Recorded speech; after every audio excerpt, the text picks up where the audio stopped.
How is the disreputable history of Frankie Lando Banks just like the fish tank in Finding Nemo?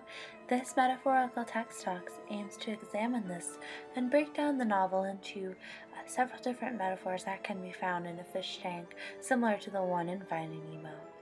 And the first one that we are going to discuss is simply the tank itself.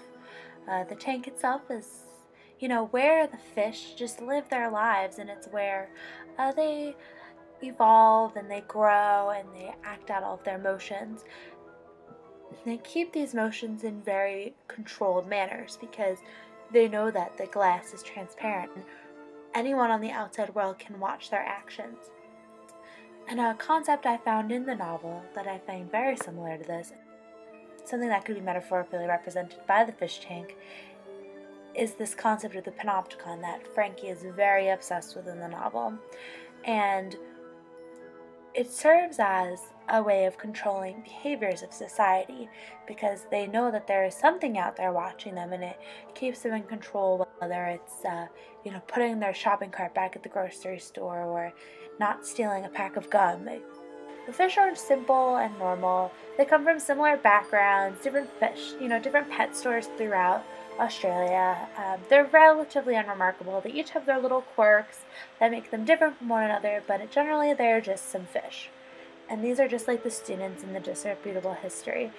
They're, basic, upper middle, upper class white students, what we know from the novel. They may come from different states or different areas, but for the most part, they're very similar to each other. There are a few exceptions to this rule, and one of these is Alpha. Alpha is one of the main characters in the novel, and he is the leader of not only the Bassets, but really the student population completely. I mean, younger students, older students, they all kind of look up to him, and he is cool, and he's in charge, and he's very different from the rest of them, and he comes from a different background as the rest of them, but he's, unquestionably accepted as their leader. And this is something we find in Gil. Gil is ocean fish in a small tank, just as Alpha is this big fish in a small pond. Lots of fish metaphors here. And Gil is different as well, coming from the ocean, and he's also just accepted as the leader.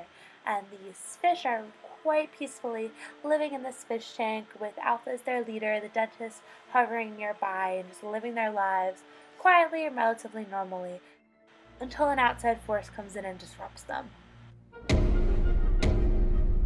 find this in the novel as Frankie when she adopts the Alpha persona through an email and begins to control the Bassets into doing these pranks.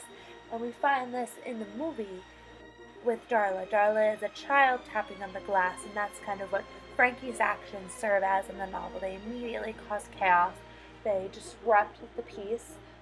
The fish don't know why Darla's tapping on the glass, just as the students kind of don't know why these pranks have begun, but they have. And they really have no choice but to begin to adapt to these. And they look at their leaders for support. They look first to their student leader, Alpha, and acts like he knows what he's doing. And I think we see that with Gil as well.